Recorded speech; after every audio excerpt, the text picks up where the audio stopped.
자, 지금 대체적으로 대략 1시간 5분가량 진행이 된 것 같아요. 그 2시 2분쯤에 들어갔는데 지금 이제 3시 7분이니까 자, 결론은 어떻게 났습니까? 항상 묻던 거. 글쎄 말입니다. 굉장히 스피디하게 지금 어쨌든 네. 지금 선고를 했습니다. 예. 결론은 징역 15년입니다. 네. 그리고 벌금 130억, 추징금 82억 7천만 원 네. 정도 이렇게 됐는데요. 예. 사실은 여러 가지 이제 무죄가 나왔음에도 불구하고 지금 징역형은 그래도 15년이라고 한다면 중형이 나왔다고 볼 수가 있고요. 예. 그다음에 82억 7천만 원은 이것이 바로 뇌물로 인정된 부분입니다. 네. 뇌물 중에서 인정되지 않은 부분들이 있었거든요. 네. 그런 부분을 빼고 삼성 소송비 대납은 뇌물죄가 인정이 됐습니다. 네. 그다음에 원세훈 국정원장으로부터 받은 것도 10만 달러 인정이 됐고요. 그다음에 김선남 의원으로부터 공천 비례대표 공천 대가 이런 것들이 인정이 됐거든요. 네. 그다음에 ABC 상사라든지 능인선이라든지 몇몇 가지는 빠져나갔습니다. 그래서 인정된 것이 82억 7천만 원인데 요 금액에 대해서 추징금을 이제 내라 추징한 겁니다. 그리고 요 금액의 약 1.5배 정도 되는 130억 원을 벌금으로 내라라고 하는 것이고요. 네. 근데 이 벌금은 내지 않으면 노역장에 유치하게 돼 있습니다. 네. 최장 3년 기간요. 지금 아까 그 얘기를 한 것이고요. 네. 그리고 징역은 15년을 선고한 겁니다. 예. 자, 변호사님이라 제 질문에 지금 형량 수치로 답변을 했는데 자, 배정호 교수님 중간에 합류하셨는데 네. 다스는 누구 겁니까? 이제 오늘 1심 재판부가 예. 다스는 예. 이명박 전 대통령 거다라고 네. 확실하게 결론을 내린 겁니다. 예. 지금 아시는 것처럼 크게 16가지 혐의로 검찰이 기소를 했는데 네. 이 16개 혐의 가운데 7가지가 다스하고 다 연관이 돼 있는 거거든요. 네. 그런데 오늘 이제 재판부에서 사실상 다스는 이명박 전 대통령 것이다. 그래서 최초의 다스 설립 자금도 도곡동 땅을 판 것으로 해서 처남 김재정 씨를 통해서 다스를 설립했고 네. 그리고 처남 김재정 씨로부터 모든 다스의 경영 상황을 보고를 받았고 네. 또 비자금 조성 그리고 비자금 사용처까지도 다 보고를 받았다. 그리고 이거는 이제 두 사람뿐만이 아니고 또 김백준 청와대 총무기획비서관도 알고 있었고 또 진술을 했고 네. 그리고 다스의 김성우 사장도 다 진술한 부분이다라는 게 이제 명확했거든요. 즉 이렇게 되면 이게 어떤 의미가 있냐면은 네. 검찰이 구형을 할 때 구형 이유를 밝혔지만은 이명박 전 대통령은 사실상 대통령으로서 출마 자격이 없는 사람이다. 허위 사실이니까. 네. 그런데 그걸 또 불구하고 숨기고 당선이 돼서 재임 기간에 어떤 대통령으로서 지위를 누리면서도 계속해서 불법적으로 특히 이제 삼성 통해서 다스 68억 아닙니까? 그 부분을 이제 대납게 하고 네. 이런 등등 또 독직 사건 해서 여러 가지 문제 제기를 했는데 오늘 그 부분에 대해서 대체로 재판부가 거의 사실상 받아들임으로 인해서 검찰이 뇌물 관련해서는 111억을 얘기를 했는데 그중에 이제 82억이 됐고요. 그리고 이제 횡령 관련해서 349억을 했는데 한 250억 정도를 인정을 했습니다. 네. 알겠습니다. 자, 지금 혐의가 16개라고 상당히 많았지 않습니까? 그중에 이제 조목조목 하나씩 다 따졌는데 그렇습니다. 자, 주목할 혐의와 결론 좀 정리를 좀 해주시죠. 16가지라는 걸 먼저 말씀을 드리면요. 네. 그것은 공소 사실이라 그래가지고 네. 예를 들어서 뇌물죄라 하더라도 A로 받은 것부터 받은 것, B로부터 받은 것 이 하나하나가 다른 공사실이 되는 겁니다. 네. 그래서 16가지라는 것이고요. 네. 먼저 제목으로 이제 우리가 볼 것 같으면 첫 번째가 횡령죄입니다. 네. 이것이 특정 경제 가중 처벌법상의 횡령죄라고 하는 것입니다. 왜 그러냐면 금액이 많으면 형법이 아니고 네. 특경법에 적용을 받게 되는데요. 그 349억 원이 공소 사실이었습니다. 네. 그중에 240억이 인정이 됐습니다. 240억 원. 예, 그리고 129억은 인정이 안 됐고요. 예. 그러니까 이걸 일부 유죄, 일부 무죄라고 합니다. 근데 유죄가 인정된 부분은 김재정 씨와 관련된 부분, 이 부분은 확실하게 인정이 된다는 처남. 겁니다. 처남입니다. 예. 그래서 이 부분 인정이 됐고요. 그 다음에 이제 세금 포탈이 있습니다. 네. 세금 포탈이 31억 원이 이제 공사실에 들어갔었는데요. 그거는 일부는 무죄가 됐고요. 네. 그 다음에 일부는 원래가 이제 말씀을 드리면 5억이 넘으면 네. 그러면 이제 특가법이 되고요. 특정 네. 가중범죄처벌법 5억이 안 되면 형법이 됩니다. 네. 근데 보니까 5억이 안 넘어가더라는 겁니다. 인정이 되는 것이. 그래서 그 부분은 더 날아가고요. 그다음에 5억 밑으로는 좀 인정되는 부분이 있었는데 그러려면은 세무서에서 고발을 해야 됩니다. 그 부분에 대해서.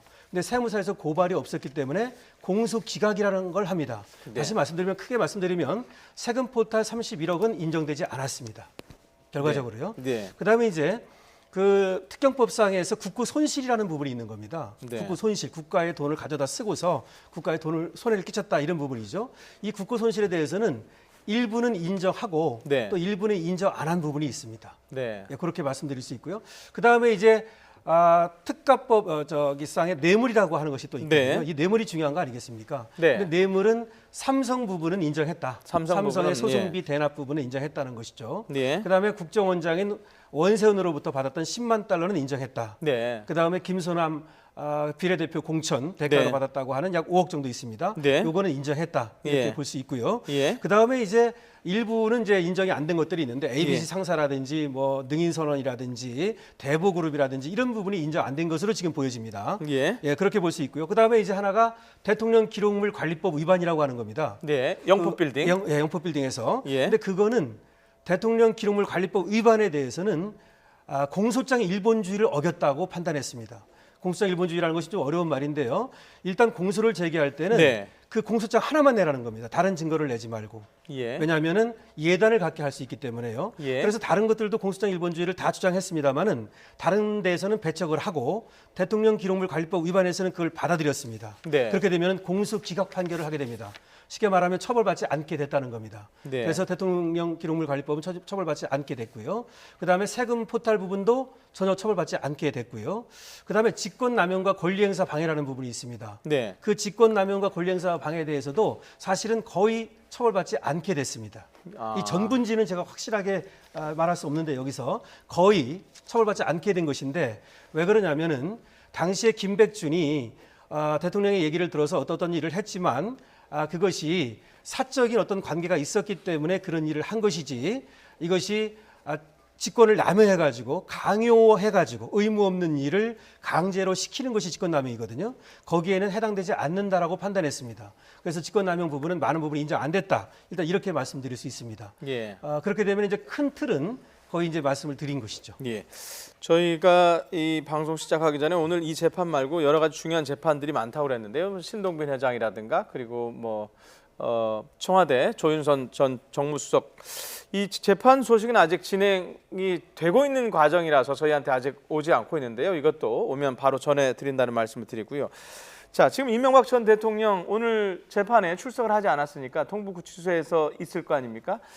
자, 다스는 내 것이 아니다고 했고요. 그리고 이번 재판 선고를 앞두고는 판사 쪽에 이미지 함정에 빠지지 말라 이런 얘기도 했어요. 자, 전달을 지금 받았을까요? 이 결과를?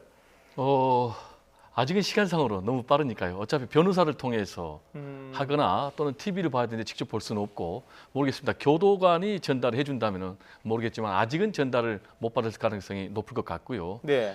지금 이번 재판과 관련해서 일단 검찰의 주장이 대부분 받아들여졌습니다. 네. 즉 검찰은 징역 20년을 구형을 했거든요. 네. 그런데 이번에 재판부가 징역 15년을 네. 선고를 했고 그리고 벌금 150억 원을 구형을 했는데 재판장에서 130억을 내렸고요. 그리고 추징금 111억 원 이걸 이제 추징금을 검찰이 구형을 했는데 재판장이 82억. 이 얘기는 검찰의 기소 내용 이 대부분 그대로 받아들여졌다라는 것이고요. 또 이 얘기는 지금 말씀하신 대로 이명박 전 대통령이 16분 동안의 최후 진술을 통해서 전부 나는 무죄다. 그리고 정경유착, 뭐 뇌물수 이런 게 나에게 치욕적이다라고 얘기를 했지만은 재판부는 결국은 측근들의 진술 그리고 여러 가지 물증들을 통해서 이명박 전 대통령의 주장을 받아들인 것이 아니고 검찰의 주장을 받아들여서 1심에서 유죄를 선고를 했습니다. 앞으로 이제 2심, 3심까지 가겠지만은 현재까지 1심에서 이렇게 유죄 판결을 받은 사람은 이제 우리 헌정사상 전두환 전 대통령 네. 그리고 또 노태우 전 대통령 그리고 박근혜 전 대통령 지금 수감 중이지만은 이제 이명박 전 대통령이 네 번째 불명예를 안게 됐고요. 그리고 오늘 이제 출석을 요구를 했습니다. 왜냐하면 이제 재판부는 공익적인 가치가 있다. 그리고 언론에서도 요구를 한다. 그렇지만은 이명박 전 대통령이 재판에 그동안에 쭉 임했지만은 이번에 이제 불출석을 했지 않습니까? 본인은 겉으로는 변호인을 통해서 뭐 건강 등의 이유 그리고 뭐 국격의 문제 또 국민 단합 등의 문제들 얘기했지만은 결국은 본인이 현직 대통령으로서 전직 대통령으로서 이번에 실제로 텔레비전 프로그램에 이렇게 방송을 통해서 노출되는 그런 모습에 불명예를 안기 싫어서 나오지 않은 것으로 그렇게 해석들 하고 있습니다. 예. 자, 재판 결과는 징역 15년이고요. 자, 이제 저희가 재판도 중요하지만은 지금 태풍 상황도 좀 알아봐야 돼서 마지막으로 짧게 네. 정리를 하겠습니다. 자, 이제 1심 나왔는데요. 뭐 당사자, 피고인 또는 검찰 항소하겠죠? 그렇습니다. 검찰은 자신들이 공소한 거에 비해서 네. 지금 무죄 부분이 많이 나왔거든요, 사실은. 네. 그렇기 때문에 항소를 할 수밖에 없을 것이고요. 그리고 이명박 전 대통령이 오늘 재판에 나오진 않았지만 그거는 이제 생중계에 대한 어떤 반발이라고 볼 수 있기 때문에 결국 여기에 대해서 다시 다툴 겁니다. 특히 이제 저번에 마지막 결심 공판을 하면서도 본인이 15분 동안에 걸쳐서 아주 조목조목 22페이지에 이르는 이런 어떤 반론, 항변을 했거든요. 그렇기 때문에 항소를 할 것으로 생각이 되고요. 예. 네, 아무래도 항소에 가게 되면은 이 부분에 대해서 이 법리 다툼, 지금 사실은 아까 재판장 얘기할 때 굉장히 어려운 부분들이 많이 나왔었는데요. 이것이 면소라는 얘기도 나오고 공소 기각이라는 얘기도 나오고 뭐 포괄 일제라는 말도 나오고 공소장 일본주의라는 말도 나오고 굉장히 사실 어려운 말들입니다. 그런데 이제 그런 말들이 나왔다는 얘기는 법리적으로 굉장히 복잡하고 다단하다는 얘기입니다. 아까 처음에도 재판장이 법리에 굉장히 밝다고 얘기를 제가 말씀드렸었는데요. 하나하나 법리적으로 판단을 한 부분이 있어서 그런 법리 오해에 대해서도 다투려고 할 겁니다. 잠시만요. 지금 말씀하시는 중에 이제 속보가 들어왔는데요. 자, 화이트리스트 관련해서 자, 김기춘 전 실장 지금 징역 1년 6개월이 됐고요. 네.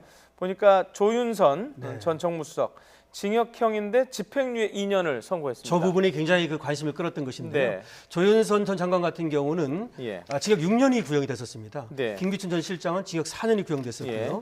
김기춘 전 실장은 나온 지 2달 됐습니다. 예. 저번에 구속기간 만료로 그럼 나온 지 집행유예가 없기 때문에 그럼 다시 예, 김기춘 전 실장은 지금 집행유예가 없지 않습니까? 예. 그럼 다시 이제 수감이 돼야 된다는 얘기고요. 예. 그다음에 조윤선 전 장관은 12일 됐습니다. 예. 저번에 구속기간 만료로 나온 지 말이죠. 근데 집행유예가 지금 나왔습니다. 그렇기 때문에 이거로 다시 이제 수감되지는 않는 그런 형편이 됐습니다. 예. 알겠습니다. 자, 긴 시간이었는데요. 여기까지 듣도록 하겠습니다. 강신업 변호사님 그리고 배종호 교수님이었습니다. 고맙습니다. 감사합니다.